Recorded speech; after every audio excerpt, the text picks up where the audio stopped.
देखो भाई, आज क्या पढ़ना है। आज सबसे पहले तो पढ़ना है उपसह संयोजक संख्या, या इसको समन्वय संख्या के नाम से भी जानते हैं। और बेटा अंग्रेजी में इसको कहते हैं कोऑर्डिनेशन नंबर। तो उपसह संयोजक संख्या या समन्वय संख्या या कोऑर्डिनेशन नंबर होता क्या है। एक नॉर्मल सी लैंग्वेज पे आपको ये बताया जा सकता है। आप सभी को ये बात पिछली क्लासेस में बताई जा चुकी है कि लिगैंड जो होता है वो केंद्रीय धातु परमाणु के साथ कुछ उपसह संयोजक आबंध बनाता है। एक फॉर्मूले में लिगैंड केंद्रीय धातु परमाणु के साथ जितने उपसह संयोजक आबंध को या जितने उपसह संयोजक बॉन्ड बना सकता है, हम उन आबंध की संख्या को कहते हैं उपसह संयोजक संख्या। मैं दोबारा से इस बात को रिपीट कर दूं, वैसे भी एक नॉर्मली सी बात है कि किसी भी उपसह संयोजक यौगिक में लिगैंड अपने अतिरिक्त इलेक्ट्रॉनों को केंद्रीय धातु परमाणु को देता है, जिससे लिगैंड और केंद्रीय धातु परमाणु के बीच एक उपसह संयोजक आबंध बनकर तैयार होता है। क्योंकि एक उपसह संयोजक यौगिक में कई सारे लिगैंड हो सकते हैं, इसलिए वे सभी लिगैंड कई सारे बॉन्ड बना सकते हैं। तो लिगैंड केंद्रीय धातु परमाणु के साथ जितने बॉन्ड बना डालेगा, उन आबंधों की संख्या को हम गिन लेंगे। बाय चांस ऐसा समझ लेते हैं कि आबंध या उपसह संयोजक आबंधों की संख्या आती है 6, तो फिर उस कंपाउंड के लिए उपसह संयोजक संख्या या समन्वय संख्या का भी मान कितना होगा, 6 होगा। हाँ, इस दौरान एक विशेष ध्यान देने वाली बात होती है कि उपसह संयोजक संख्या को कैलकुलेट कैसे करें। कभी कभी ऐसा भी आ जाता है कि उपसह संयोजक संख्या बतानी होती है, तो उपसह संयोजक संख्या को कैलकुलेट करने का भी एक नियम है। तो पहले एक काम करते हैं, डेफिनेशन को देख लेते हैं और फिर कैलकुलेट करने का तरीका भी देख लेते हैं कि इसको हम कैसे कैलकुलेट करेंगे। तो क्या बोलता है कि उपसह संयोजक संख्या समन्वय संख्या क्या, मैं लिखते हूं किसी उपसह संयोजक यौगिक में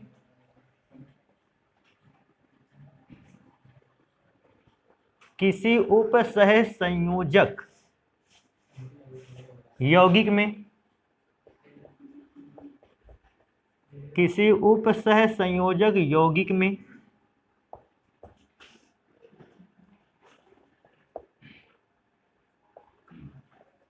लिगैंड केंद्रीय धातु परमाणु के साथ लिगैंड केंद्रीय धातु परमाणु के साथ धातु परमाणु के साथ जितने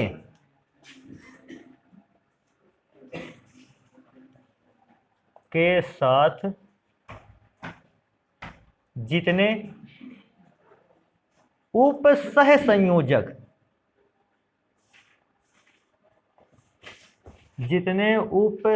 संयोजक आबंध किसी उपसह संयोजक में यौगिक में लिगैंड केंद्रीय धातु परमाणु के साथ जितने उपसह संयोजक आबंध बनाते हैं, उस यौगिक की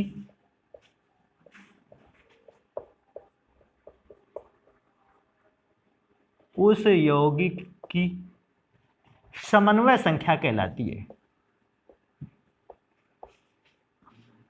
समन्वय संख्या कहलाती है। समन्वय संख्या ना लिखना चाहो तो लिख सकते हो, उपसह संयोजक संख्या कहलाती है।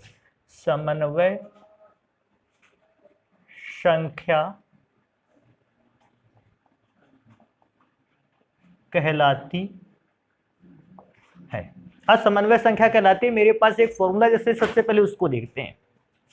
मेरे पास एक नॉर्मल एग्जांपल है समन्वय संख्या निकालने का, और ये एग्जांपल हम लोगों ने लगभग सभी जगह यूज किया है। मेरे पास एक उपसह संयोजक कंपाउंड है K4 FeCN6। मैं फिर से बोल रहा था, मैं इसलिए फॉर्मूले को ज्यादा यूज करता हूं क्योंकि आपके लिए बेटर रहेगा। एक फॉर्मूले को जब ज्यादा बार यूज करते हैं तो उसके विषय में अच्छी इंफॉर्मेशन प्राप्त हो जाती है। कैसे? अगर मैं इसका स्ट्रक्चर बनाने के लिए कहूं, आप लगभग सभी लोग इसका स्ट्रक्चर बना सकते हो। कैसे स्ट्रक्चर बनेगा, यहां बना करके देखते हैं। बेटा सबसे पहले 4K पॉजिटिव चार्ज रखेगा, और फिर लास्ट में अंदर कौन होगा, Fe, और Fe के साथ जुड़े होंगे 6 CN। तो देखो पहला CN, 3 CN इधर लिख लेते हैं, ये तीनों Fe के साथ उप सह संयोजक आबंध बनाएंगे। भैया 3CN को यहां भी लिख लेते हैं,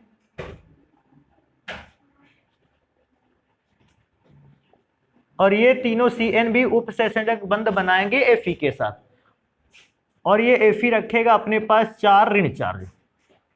अब मैं इसको अगर देखता हूं इस पूरे फॉर्मूले को, तो मुझे क्या पता चलता है, लिगैंड ने या CN ने, क्योंकि CN लिगैंड है, केंद्रीय धातु परमाणु के साथ कितने बंध उप सहसंयोजक आबंध बनाए। तो बात आती है लिगैंड ने केंद्रीय धातु परमाणु के साथ 6 उप सहसंयोजक आबंध बनाए, पहला, दूसरा, तीसरा, चौथा, पांचवा और छठवां। तो हम बता देंगे कि इस कंपाउंड की उप सहसंयोजक संख्या, या इसको हम बोल सकते हैं समन्वय संख्या, जो इस कंपाउंड के लिए समन्वय संख्या है वो डेटिव बॉन्ड या उप सहसंयोजक आबंधों के बराबर होती है, और यहां उप सहसंयोजक आबंधों की संख्या कितनी है, 6 है। अभी ध्यान देने वाली बात है एक और, कौन सी ध्यान देने वाली बात है, हमारे पास एक और फॉर्मूला है, इसको लिखते हैं एग्जाम्पल पर। देखो इसको कैसे लिख जाते हैं, मेरे पास है ये लिखा हुआ है, इससे लिख लेते हैं इसको, Na4Fe, और बेटा यहां लिख दिया है हमने En का होल थ्राइस। ये फॉर्मूला लिखा हुआ है, और ऐसे सिचुएशन में थोड़ा 3 दूनी 6 ऋण चार्ज हो गए, और 6 में से 4 ये हो गया, ठीक है। अब कहता है इस फॉर्मूले को बताना है। कभी कभी बच्चे क्या करते हैं, परेशानी उनको कहाँ है, वो सोचते सर जी ने 6 बॉन्ड बनाते घूमते रहे, इस कंपाउंड के फॉर्मूले में से ये 6 देख लेते हो, तुरंत कैलकुलेट करके 6 लिख देते हैं यहाँ पे। लेकिन बेटा प्रॉब्लम क्या हो जाती है, क्योंकि ये सारे के सारे मोनोडेंटेट लिगैंड है। मोनोडेंटेट लिगैंड केवल एक उप सह संयोजक आबंध बना सकता है। अगर बाय चांस किसी फॉर्मूले में डाइडेंटेट लिगैंड आ जाता है, डाइडेंटेट लिगैंड का अर्थ समझते हो, अकेला एक लिगैंड 2 बॉन्ड बना सकता है। अब अगर इस फॉर्मूले को देखें तो En, जिसका नाम था एथिलीन डाइएमीन, अगर उस एथिलीन डाइएमीन के फॉर्मूले को देखें और आप पिछले लिगेंड्स के विषय में या उनका वर्गीकरण पढ़ोगे तो आपको पता चलेगा कि En जो है वो, या एथिलीन डाइएमीन जो है, ये डाइडेंटेट लिगेंड है। इसमें 2 दाता परमाणु होते हैं। इसका मतलब एथिलीन डाइएमीन अकेले 2 बॉन्ड बना सकता है।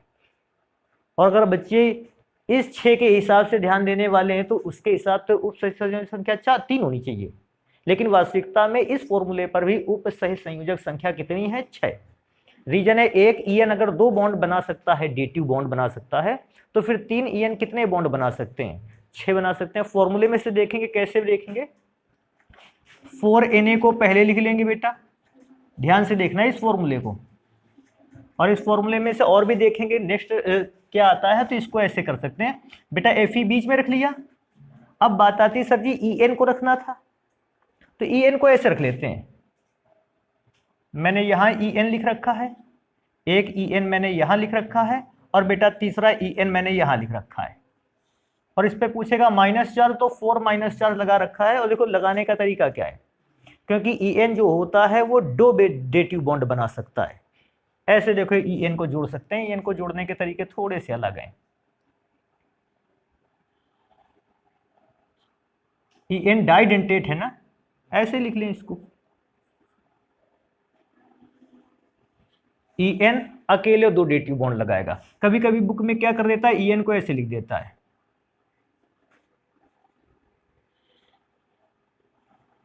ये 2 डेटिव बॉन्ड है, ऐसे बताता है कि इसमें से 2 दाता परमाणु थे। या En का फॉर्मूला कोई व्यक्ति सोचता है सर जी En से कम समझ में आया, बेटा देखो इसको और भी लिख सकते हैं, ना जाने कितने प्रकार से। En का फॉर्मूला क्या था, NH2CH2 और लास्ट में था NH2। कितने दाता परमाणु हैं, एक तो यहां नाइट्रोजन दाता परमाणु, ये डेटिव बॉन्ड बनाएगा, एक ये नाइट्रोजन परमाणु है, ये डेटिव बॉन्ड बनाएगा। तो अकेला एथिलीन डाइएमीन का फॉर्मूला 2 डेटिव बॉन्ड बनाता है।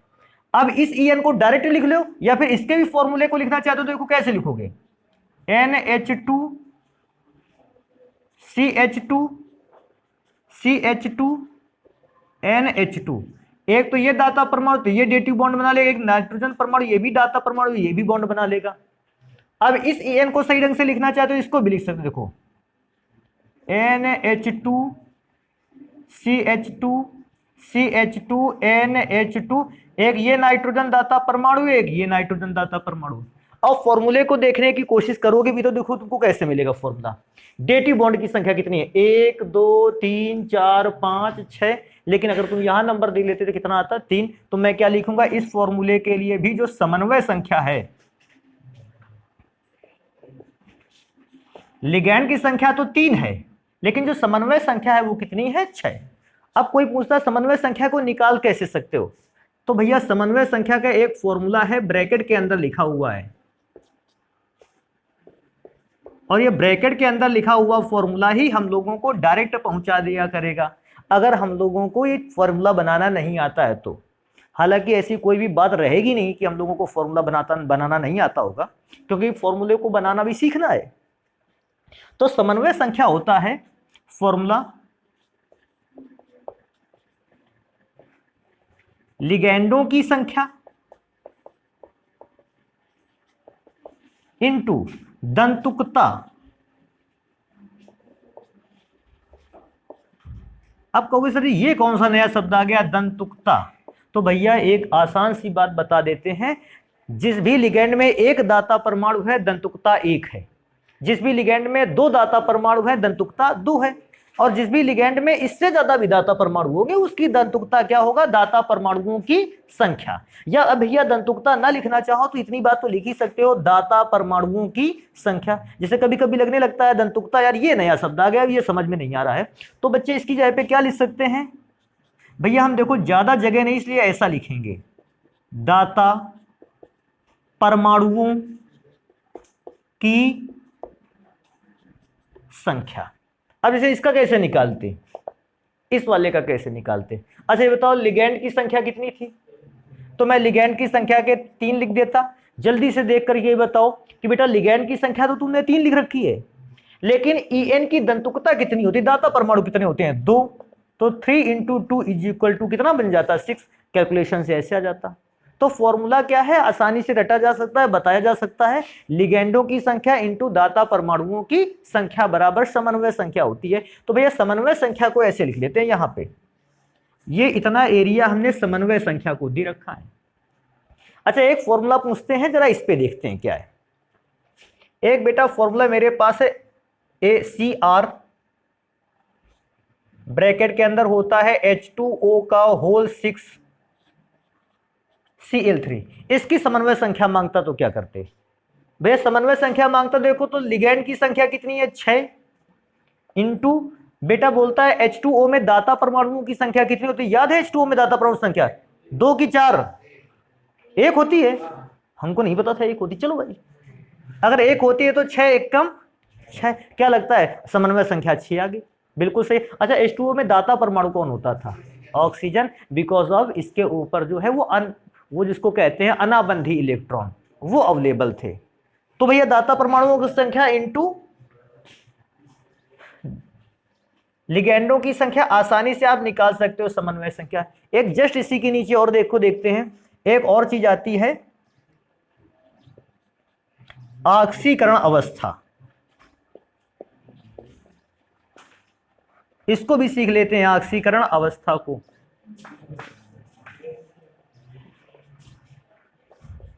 ऑक्सीकरण अवस्था को बोलते हैं ऑक्सीडेशन स्टेट, ऑक्सीडेशन। अच्छा आप कहोगे सर ये ऑक्सीडेशन स्टेट ये क्या करेगा, ऑक्सीडेशन स्टेट जब लोग IUPAC नामों को पढ़ रहे होंगे उस समय भैया हमें ऑक्सीडेशन स्टेट निकालने के लिए बिल्कुल आनी चाहिए। हालांकि कभी कभी क्वेश्चन समन्वय संख्या को निकालने का भी पूछता है, लेकिन जब भी कभी हम लोग IUPAC नाम पढ़ेंगे उपसह संयोजक यौगिकों को, हम लोगों को ऑक्सीकरण संख्या अवस्था जरूर आनी चाहिए।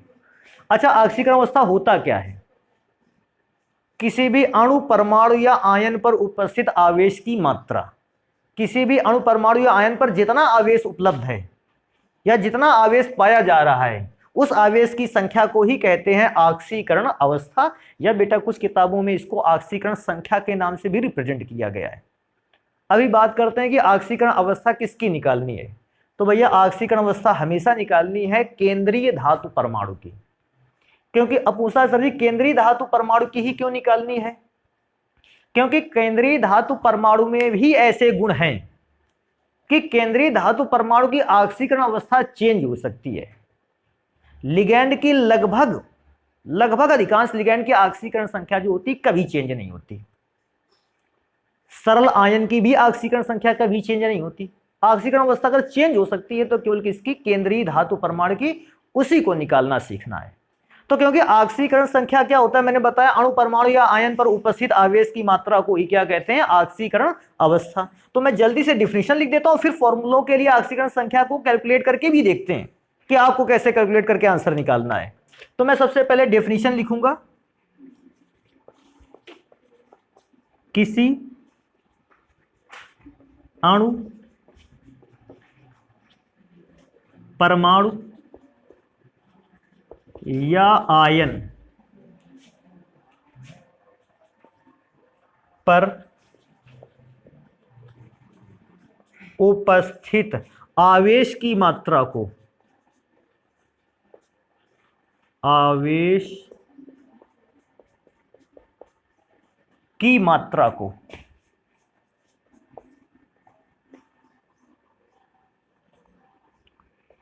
उस अणु परमाणु या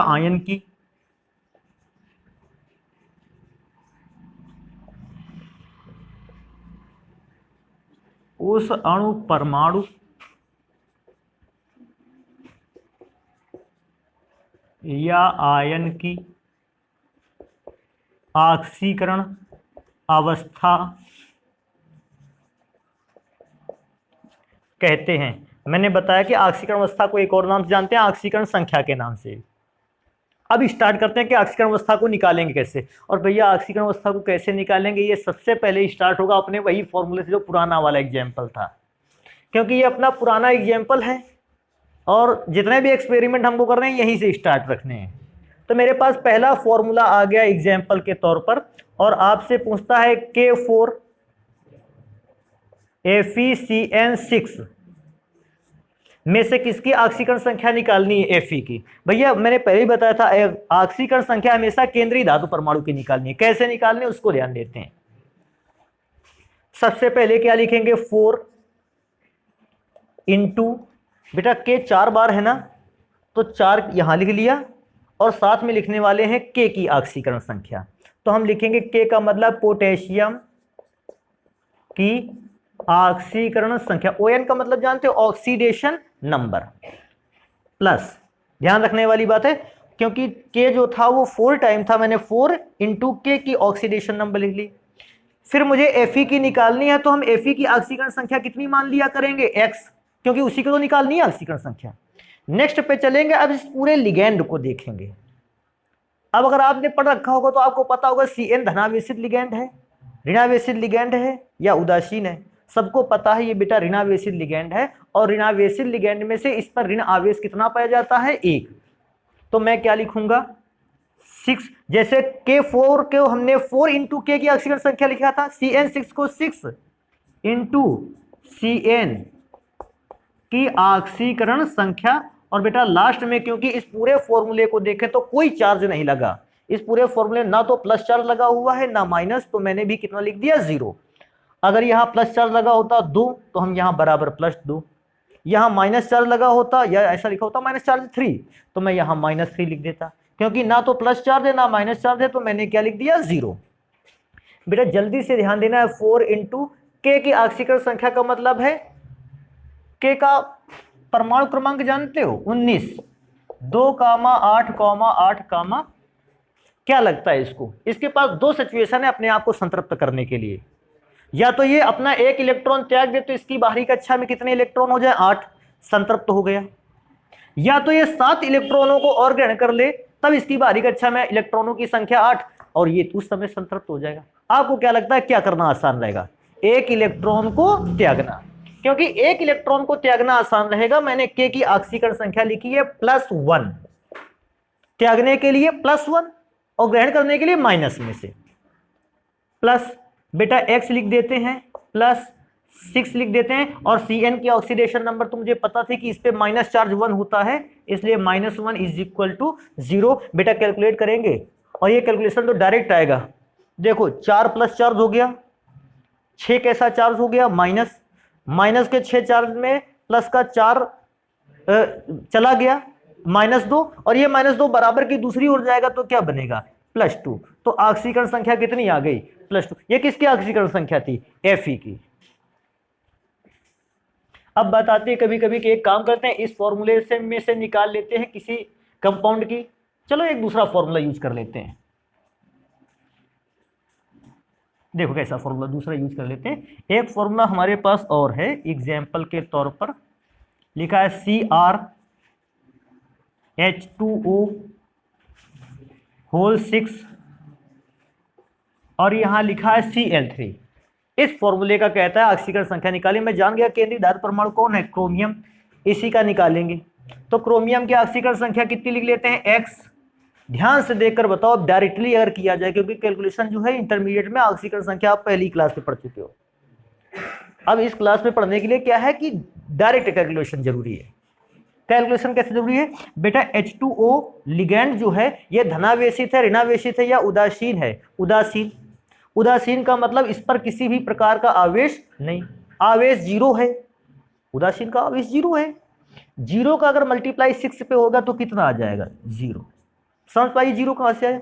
लास्ट में चलते हैं। क्लोरीन का परमाणु क्रमांक 17, इलेक्ट्रॉनिक विन्यास होता है 2,8,7।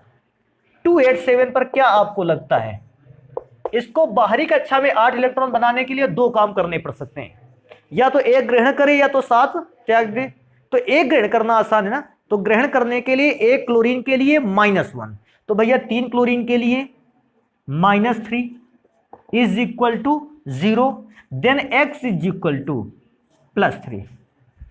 तो क्या कहते हो कि x +3 का मतलब है क्रोमियम की इस फॉर्मूले में जो ऑक्सीकरण संख्या है वो कितनी है +3। तो ऑक्सीकरण संख्या के लिए चार्ज का पता होना बहुत ही अनिवार्य है।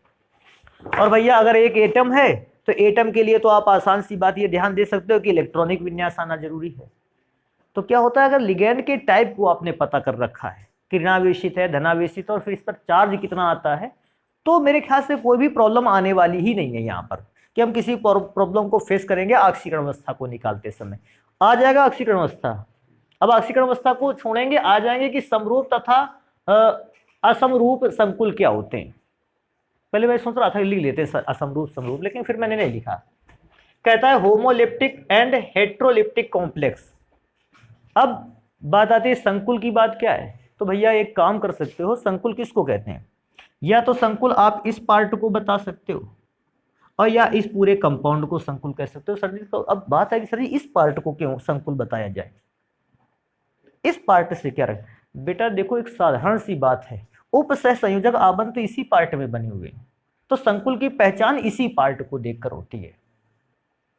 अब इसी पार्ट को देखकर होने वाले संकुल की पहचान में से हमने 2 प्रकार के संकुल देखे। पहला समरूप संकुल, दूसरा असमरूप संकुल। मैं क्या सोचता हूं, समरूप और असमरूप संकुल को अगर एक बार पढ़ा दिया जाए, मेरे ख्याल से कोई भी ऐसा लड़का नहीं होगा जिसको ये ना पता हो कि संकुल असमरूप और समरूप होते क्या हैं। मैं पढ़ के दिखाता हूं। सबसे पहले कहता है ऐसा संकुल जिसमें सभी लिगेंड एक जैसे होते हैं, बस इतनी परिभाषा भी है। और अपना तुम्हारी इच्छा हो तो तुम अपना बढ़ा के आ जाना परिभाषा को, ऐसे संकुल जिनमें लिगेंड सभी लिगेंड उपस्थित सभी लिगेंड एक जैसे होते हैं, और फिर लास्ट में लिखना समरूप संकुल कहलाते हैं। तो मैं लिख देता हूं ऐसे संकुलों को कौन सा संकुल बोलते हैं, समरूप। भैया ये सारी की सारी छोटी छोटी परिभाषाएं, बड़ा ध्यान दे के रखना इसको। अब मैं एक फॉर्मूला लिखता हूं समरूप संकुल का। अब देखो समरूप संकुल में से लिखे अगर फॉर्मूले तो देखो कुछ ऐसे लिख सकते हैं, CrNH3 का होल 6 और बेटा ट्रिपल प्लस चार्ज। मेरे पास एक संकुल लिखा हुआ रखा है, पूछते हो कि इसमें से समरूप कैसे जान गए। अच्छा ध्यान से देख के बताओ यार तुम लोग, इसमें से लिगेंड कौन है NH3। क्या इस केंद्रीय धातु परमाणु के साथ जितने लिगेंड जुड़े हैं सारे के सारे NH3 ही हैं। बिल्कुल सही है। कितने लिगेंड जुड़े हैं? 6। और 6 लिगेंड में से प्रत्येक का फॉर्मूला क्या है? NH3। इसका मतलब इस फॉर्मूले में केंद्रीय धातु परमाणु से 6 बार NH3 जुड़ा है और कोई दूसरा लिगेंड नहीं जुड़ा है, अर्थात समान लिगेंड केंद्रीय धातु परमाणु से जुड़े हुए हैं, इसलिए ये समरूप लिगेंड में, समरूप संकुल में से आएगा। देखो मैंने लिखा ऐसा संकुल जिसमें सभी लिगेंड एक जैसे होते हैं। एक दूसरा फॉर्मूला और हमसे डिमांड करेगा, सर जी एक और दूसरा फॉर्मूला लिख लेते समरूप लिगेंड का। तो देखो मैं लिखे लेता हूं FeH2O का होल 6, और बेटा इसमें भी ट्रिपल प्लस चार्ज होगा। अगर पूछेगा कि Fe से कौन जुड़ा हुआ है तो आप बताओगे Fe से 6 लिगेंड जुड़े हुए हैं और सारे के सारे लिगेंड H2O ही हैं, अर्थात 6 समान प्रकार के लिगेंड केंद्रीय धातु परमाणु से जुड़ा है। हम इसको देखते ही जान जाया करेंगे ये कैसा लिगेंड है, समरूप लिगेंड है, ये समरूप संकुल है।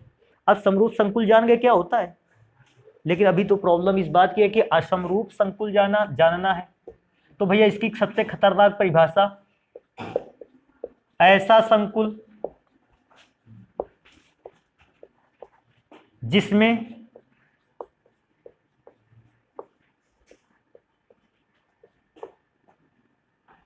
सभी लिगेंड, मैं तो कहता हूं ज्यादा परिभाषा में अपने आप को खतरनाक परिभाषा बताने की जरूरत है नहीं, इसी का जस्ट अपोजिट लिख दो। ऐसा संकुल जिसमें सभी लिगेंड एक जैसे नहीं होते,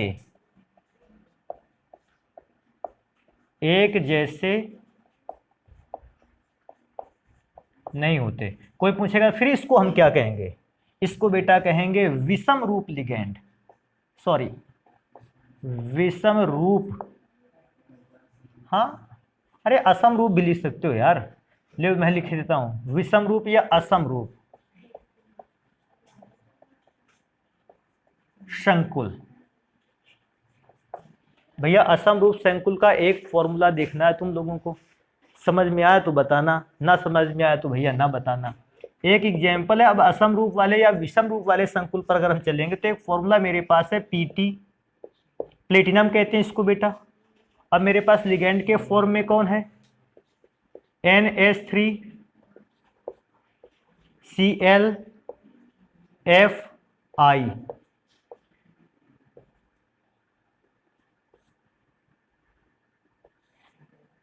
और इस पर माइनस चार्ज होता है 1, ये वाला बीच वाला उसको और अच्छा लिखते हैं पहले I। अच्छा अब इसमें से लिगेंड देखते हैं क्या है। तो मैं क्या सोचता हूं, एक लिगेंड तो NH3 है, फिर दूसरा लिगेंड ढूंढने गया तो NH3 मिला ही नहीं, मुझे एक विषम परमाणु मिल गया। कौन है दूसरा लिगेंड? क्लोरीन। तीसरा कौन है? फ्लोरीन। चौथा कौन है? आयोडीन। इसका मतलब मुझे एक से अधिक प्रकार के लिगेंड दिखाई दे रहे हैं, और क्योंकि मुझे एक से अधिक प्रकार के लिगेंड दिखाई दे रहे हैं, मैं कह दूंगा कि भैया ये जो संकुल आपने हमको एग्जाम्पल पर दिखाया है, या तो इसको असमरूप संकुल नाम दे देते हैं और या इसको नाम दे देते हैं विषमरूप संकुल। एक और फॉर्मूला है मेरे पास, देखो इसको कैसे लिख सकते हैं, इसको लिख सकते हैं Ni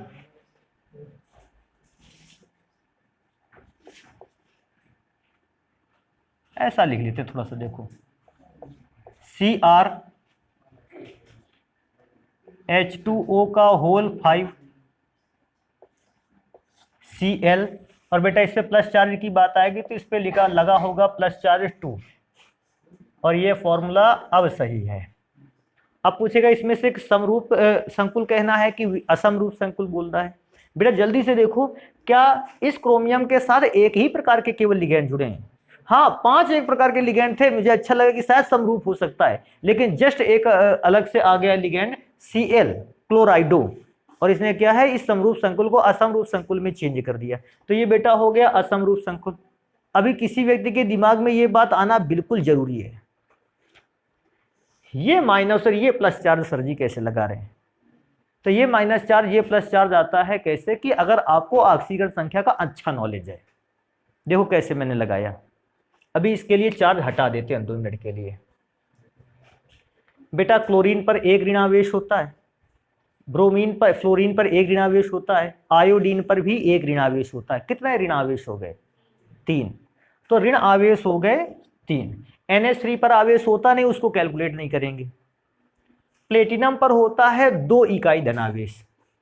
अगर बेटा प्लेटिनम पर 2 इकाई धनावेश होता है तो 3 थे ऋण आवेश, 2 था धन आवेश, बचेगा कितना? -1। इसलिए -1 लगा दिया। उसको देख लेते हैं उसमें क्या हुआ। देखो ध्यान देने वाली बात है, क्रोमियम पर होता है ट्रिपल प्लस चार्ज। क्रोमियम की ऑक्सीजन संख्या पड़ी होगी तुमने, ट्रिपल प्लस चार्ज होती है। इसको यहां रख लेते हैं। अब आगे पढ़ते हैं बेटा। जरा देखोगे H2O पर कोई चार्ज होता है? कोई भी चार्ज नहीं, उदासीन मॉलिक्यूल है, उसको छोड़ देंगे, आवेश है ही नहीं, 0 है आवेश। एक क्लोरीन पर कितना ऋण चार्ज होता है? 1। तो अगर 1 ऋण चार्ज होगा तो 3 प्लस चार्ज में 1 ऋण चार्ज चला गया, कितना बचा? 2 धन आवेश बचा। और इसीलिए मैंने इसके ऊपर 2 इकाई धनावेश को लिख रखा है। तो आवेश को समझते हो कैसे लगाया गया? सेम कैटेगरी यही बना दी गई है कि भैया देखो ऐसे कैसे हमारा फेमस फॉर्मूला निकाल के लाया जाए भैया उधर से। नहीं, फेमस फॉर्मूला क्या था? FeCN6। और इस पे जैसे हमको देखने को मिला हमने -3 लिख दिया या 3- लिख दिया, अर्थात 3 ऋण आवेश। सब कोई पूछे सर ये कैसे कर दिया? बिल्कुल वैसे किया बेटा। 1 CN पर 1 ऋण चार्ज, तो 6 CN पे 6 आवेश या ऋण आवेश बनकर तैयार हो जाएंगे। और Fe पर 3 धनावेश होता है। तो जब Fe पर 3 धनावेश होगा, अच्छा सा 3 बनाते हैं, तो -6 में से +3 गया, कितना बचा? -3। और ये वहां ऊपर आवेश के फॉर्म में क्या कर दिया गया है? लिख दिया गया है। अब जल्दी से चलते हैं नेक्स्ट लाइन पर। कहता है एक केंद्रक और बहुकेंद्रक संकुल क्या होते हैं? ये एक केंद्रक और बहुकेंद्रक कॉम्प्लेक्स क्या होता है? बिल्कुल आसान है। देखो एक केंद्रक के लिए पहले लिखते हैं, फिर बहुकेंद्रक के लिए लिखते हैं। वह संकुल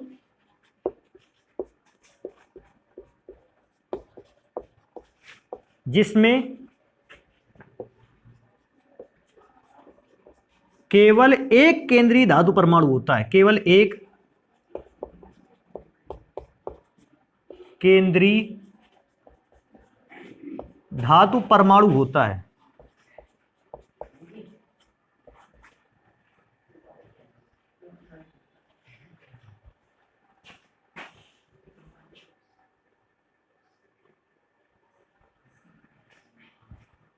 केवल एक केंद्रीय धातु परमाणु होता है और केवल एक केंद्रीय धातु परमाणु होता है, हम उसको क्या कहते हैं? एक केंद्रक संकुल। तो इस बात को लिखेंगे हम लोग, केंद्रीय धातु परमाणु होता है तो उसको क्या कहते हैं? उसको कहते हैं एक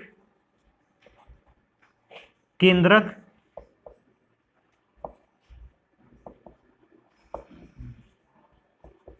संकुल। एक केंद्रक संकुल उसको बेटा बोलते हैं। परिभाषा तो कठिन नहीं है, हाँ कठिन नहीं है तो एग्जाम्पल कठिन हो सकता है। बेटा एक बात बताएं, तुमको जितने भी फॉर्मूले अभी तक मैंने पढ़ाए हैं वो सारे के सारे एक केंद्रक संकुल ही थे। अच्छा इसमें से देखो पूछते हैं, यहां से स्टार्ट करते हैं। बेटा इसमें केंद्रीय धातु परमाणु कौन है? Fe।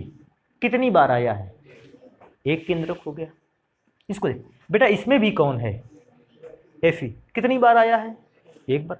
ये तो बेटा वही फॉर्मूला उठा करके ले आए हैं। और इसमें से आ गया क्रोमियम केंद्रीय धातु परमाणु कितनी बार आया है? लिगैंड 6 बार आया है, लेकिन केंद्रीय धातु परमाणु केवल कितनी बार आया है? 1 बार। इसको भी देखेंगे, 1 बार, 1 और 1। तो मैं क्या सोचता हूं कि वह संकुल जिनमें केंद्रीय धातु परमाणु कितनी बार आता है? 1 होता है, केवल एक केंद्रीय धातु। यार ये तो मैंने गलत लिख दिया। ये एक संकुल, वह संकुल जिसमें केवल एक केंद्रीय धातु परमाणु होता है। तो भैया केवल के बाद एक चीज लिख लेना। क्या एक चीज लिखनी है? अरे भैया एक चीज में से एक ही लिखना है। एक केंद्रीय धातु परमाणु होता है, एक केंद्रक संकुल कहलाते हैं। तो मैं क्या सोचता हूं, एक केंद्रक संकुल के लिए ये आप लोगों का वर्क है। एक केंद्रक संकुल के कम से कम 1 नहीं, 2 नहीं, बल्कि कितने एग्जाम्पल आपको लिखने चाहिए? 3 एग्जाम्पल। तो ये आपका भैया वर्क है, क्योंकि आपने अभी तक जितने भी संकुल पढ़े हैं सारे के सारे एक केंद्रक संकुल ही पढ़ रहे हैं। लेकिन हाँ अभी तक आपने नहीं पढ़ा है तो बहुकेंद्रक संकुल को नहीं पढ़ा है। एक काम करेंगे, जल्दी से इसको लिखते हैं। बहुकेंद्रक संकुल क्या होते हैं? मैं यहां लिखता हूं, वह संकुल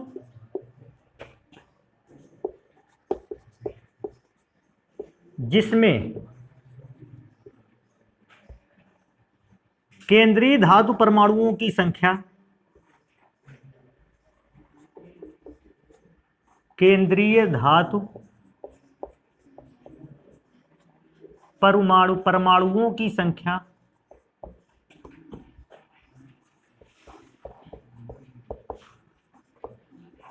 संख्या एक से अधिक होती है। बस एक से अधिक हो जाए भैया, केंद्रीय धातु परमाणुओं की संख्या एक से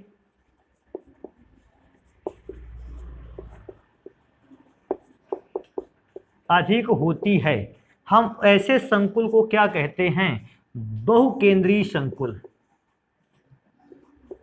बहुकेंद्रीय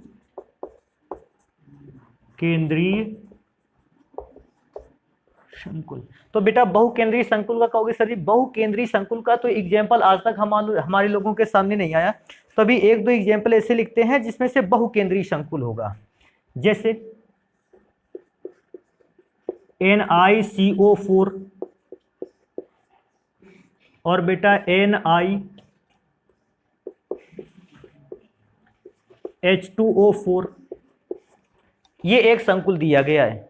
अब इसमें से देखते हैं कि केंद्रीय धातु परमाणु कितने हैं। कभी कभी दिमाग में अरे सर जी Na ही तो है, लेकिन Na आया कितनी बार है? एक बार, एक से अधिक बार, 2 बार आया।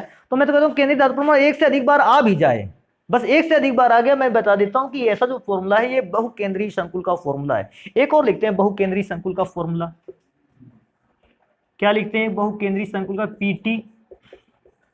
PtCO4 और आगे लिखा हुआ है FeCl3। अब ये फॉर्मूला इसमें से दोनों में से देखे जाए अगर, तो केंद्रीय धातु परमाणु कितने हैं? 2 हैं। और क्योंकि केंद्रीय धातु परमाणु 2 हैं,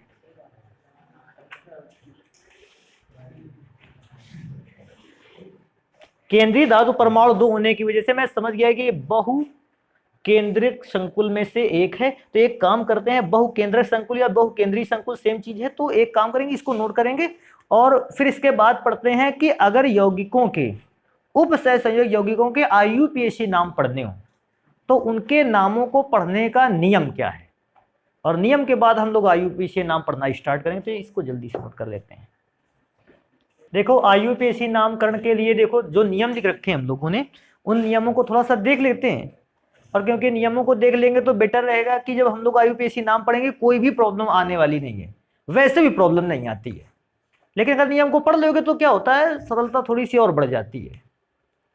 लिख रखा है देखो पहले स्टेप पर, पहले धनायन का नाम पढ़ना है और फिर किसका नाम पढ़ना है? ऋणायन का। या ना लिखना चाहो तो लिखना लिख लो, पहले धनायन का नाम लिखना है फिर किसका लिखना है? ऋणायन। जैसे इसमें से ध्यान देते तो इसमें धनायन कौन सा है? ये है धनायन। और ये वाला पार्ट कौन सा आयन है? ऋण आयन। जानते हो ना धनायन ऋणायन में से के पॉजिटिव चार्ज में टूट जाता है। अच्छा इसको आयन में तोड़ते हो तो Cl कौन से चार्ज में टूटता है? नेगेटिव आयन में। और ये वाला भाग कौन से आयन को रिप्रेजेंट करता है? Positive ion. तो नाम जब भी पढ़ना है हमें सबसे पहले कौन से आयन का पढ़ना है? पॉजिटिव का, और इसके बाद चलना है निगेटिव आयन पे। पहला नियम तो ये। सेकंड नियम पे चलेंगे, कहता है वो नियम पढ़ना, वो पहला बात है। सेकंड, उपसह संयोजक परिसर का नामकरण, ये इस भाग के नाम के लिए बता रहा है। भाई उपसह संयोजक परिसर तो यही होता है। पूछोगे सर तो फिर ये क्या था? नाम याद होगा, मंडल आयन इसी को लिखा था हम लोगों ने, और इसमें से ये वाला मंडल आयन है और ये उपसह संयोजक परिसर है। जिस भाग में डेटिव बॉन्ड पाए जाते हैं, वो जो भाग बड़े ब्रैकेट के अंदर लिखा जाता है उपसह संयोजक परिसर कहलाता है। ऐसा आपने लिखा था डेफिनेशन में। कहता है अब इस भाग की केवल बात होगी। कहता है सर्वप्रथम लिगेंड्स का नामकरण अंग्रेजी वर्णमाला के क्रम में करते हैं। अब ये क्या बात हुई अंग्रेजी वर्णमाला के क्रम में? बेटा जैसे इसमें एक ही केवल लिगेंड था CN, कोई प्रॉब्लम नहीं थी। कभी कभी लिगेंड हमने एक फॉर्मूला नहीं लिखा था, उसमें H2O भी लिगेंड के फॉर्म में था, उसी फॉर्मूले में Cl भी था, उसी फॉर्मूले में I भी था, उसी फॉर्मूले में F भी था। अब ध्यान देते हैं, क्या F को फ्लोरो पढ़ते हैं, Cl क्लोरीन को क्लोरो पढ़ते हैं, और वो जो NH3 लिखा था कि H2O, चलो H2O मान लेते हैं, एक्वा पढ़ते हैं उसको। तो एक्वा A से स्पेलिंग स्टार्ट करता है, फ्लोरो F से स्पेलिंग को स्टार्ट करता है, क्लोरो CE से स्पेलिंग को स्टार्ट करता है। तो मुझे पहले किसको पढ़ लेना चाहिए? एक्वा, क्योंकि A से स्पेलिंग स्टार्ट होता है। इसके बाद अगर C की स्पेलिंग वाला है तो उसको पढ़ेंगे, क्लोरो को। इसके बाद अगर F वाली स्पेलिंग का तो फ्लोरो को पढ़ेंगे। अगर ब्रोमो आ गया तो भैया बी के हिसाब से तो उसका उस नंबर पे पढ़ेंगे। तो अल्फाबेट के क्रम में ही हम लोग लिगेंड्स का नाम पढ़ने वाले हैं, पहले ए वालों को फिर बी सी डी इस टाइप से पढ़ेंगे। अब ध्यान देने वाली बात है, और वर्णमाला के क्रम में तो लिखते ही लिखते हैं, साथ में अगर धनावेशित आयन है, अगर लिगेंड पर धन आवेश पाया जा रहा है, धनावेशित लिगेंड है, तो नाम कहां से खत्म करेंगे? ईएम से। देखो तुमको एक NO+ लिखा होगा, उसको तुमने पढ़ा था नाइट्रोसोनियम, लास्ट में कहां पर खत्म किया था? ईएम पे। H3O+ था, तुम्हें याद होगा, हाइड्रोनियम। एक और था NH2 सिंगल बॉन्ड NH3+, हाइड्रोजीनियम। तो आपने लास्ट में क्या पढ़ा? ईएम। तो मैंने लिखा ऋणावेशी लिगेंड में, धनावेशी लिगेंड में नाम कहां पर खत्म करना है? ईएम पे। और सेम ऋणावेशी लिगेंड पे नाम कहां पर खत्म करना है? ओ पर। प्लस ओ का मतलब है, मैं पढ़ता हूं, अगर एसीटेट आयन लिखा है, एसीटेटो, याद आ रहा है कुछ? ऑक्सिलेट लिखा है तो ऑक्सिलेटो, फॉर्मेट आ रहा है फॉर्मेटो, हाइड्रोक्सी आ रहा है तो हाइड्रोक्सो, याद आया? उस प्रकार से पढ़ना है। अभी नेक्स्ट नंबर पे चलते हैं, कहता है इसके बाद, जब ये सारी चीजें हम समझ गए, इसके बाद हमें केंद्रीय धातु परमाणु का नाम लिखना है। केंद्रीय धातु परमाणु का मतलब, अगर Fe है तो आप इसको फेरम या आयरन लिख सकते हो। दूसरे वाले में क्या है? सिल्वर है तो आप इसको सिल्वर लिख सकते हो। चांदी मत लिखना, क्योंकि चांदी हिंदी वाला शब्द है और इसको अंग्रेजी में सिल्वर ही लिखेंगे, ये बेटर रहेगा। कोई व्यक्ति सिल्वर की जगह पर क्या लिख सकता है? एक इसका नाम और होता है अर्जेंटम, वो नाम भी लिख सकता है। नेक्स्ट नंबर पे आ जाते हैं, कहता है इसके बाद CMA, ये क्या है? सेंट्रल मेटल एटम, केंद्रीय धातु परमाणु। तो कहता है इसके बाद, किसके बाद? जब हमने केंद्रीय धातु परमाणु का नाम लिख लिया है, इसके बाद केंद्रीय धातु परमाणु की ऑक्सीकरण संख्या, ऑक्सीकरण संख्या का मतलब अभी निकालना सीखा था ना, ऑक्सीकरण अवस्था, ऑक्सीकरण संख्या को ब्रैकेट के अंदर लिखना है। और भी ऑक्सीकरण संख्या जैसे 2 निकली है तो आप ऐसे 2 नहीं लिखोगे, बल्कि कौन से अंक में 2 लिखोगे? रोमन, और उसको ब्रैकेट के अंदर बंद करोगे। तभी देखो मैंने रोमन पद्धति लिखकर उसे ब्रैकेट के अंदर क्या कर दिया है? बंद कर दिया है। तो रोमन अंक लिखना है, ये वाला 2 नहीं काम करेगा, ये वाला 2 काम करेगा, और वो भी किसके अंदर लिखना है? ब्रैकेट के अंदर, केंद्रीय धातु परमाणु के जस्ट बाद। अभी आगे बेटा लिखते हैं, ये वाला हो गया। अब लिगेंड क्या होता है? एक तो मिलता नहीं जल्दी से, मैं ये कहता नहीं कि होता नहीं, मिलता नहीं जल्दी से। एक अगर लिगेंड यूज किया गया हो तो उसको आप क्या बोल सकते हो? मोनो। ये आप पर डिपेंड करता है, आपकी इच्छा मत हो तो मत बोलना मोनो, ठीक है? अगर आपको श्रद्धा हो इस बात पे कि मोनो लिख लेना चाहिए, लिख डालो, ना इच्छा हो कोई भी जरूरत नहीं, जबरदस्ती नहीं इस बात की मोनो लिखो। लिगेंड अगर 2 बार यूज किया गया हो डाई, 3 बार यूज किया हो ट्राई, 4 बार के लिए टेट्रा, और बाकी के लिए पढ़ लेना अपना क्या लिखना है। अभी नेक्स्ट नंबर लिखता है, कहता है जिन नामों में पहले से ही डाई ट्राई या टेट्रा अवेलेबल है। कौन से नाम है जिनमें पहले से डाई ट्राई या टेट्रा अवेलेबल है? तो भैया यहां पर लिखा जाएगा वो नाम। अरे नीचे लिखते हैं इसके, याद है इस फॉर्मूले का? देखो फॉर्मूले कभी कभी भूल जाते हो तुम लोग। NH2 single bond CH2 single bond CH2 single bond NH2। इसका नाम अगर मैं पढ़ के सुनाओ तो इसका नाम था एथिलीन डाईएमीन। इसमें देखो बीच में डाई आ गया ना। अभी प्रॉब्लम इस बात की है कि यार डाई पहले से इस नामे में अवेलेबल है, ये एक बार भी आएगा डाईएमीन, एथिलीन डाईएमीन लिखना पड़ेगा। एक बार भी आया एथिलीन डाईएमीन तो क्योंकि इस शब्द में डाईएमीन पहले से अवेलेबल, डाई अवेलेबल है ना, दोबारा मत डाई लगा लेना। अरे मतलब फॉर्मूले पे दोबारा डाई मत लगा लेना। अब इस बार एथिलीन डाईएमीन अगर 2 बार हुआ तो क्या लगेगा? 20। अगर 3 बार लग गया 30, और भैया इसके बाद 4 बार टेट्राकिस, पेंटाकिस, हेक्साकिस, और लगातार चलता रहता है, लेकिन हम लोगों को कोई जानने की जरूरत नहीं है। तो एक काम करोगे, इनको नोट करोगे अपना, और एक बार कम से कम इनको पढ़कर मिलोगे। तो जब कल हम लोग लिखेंगे तो कुछ आयंस मैं लिख रखूंगा पहले से, और बस IUPAC नामों को पढ़ना स्टार्ट करेंगे उनको।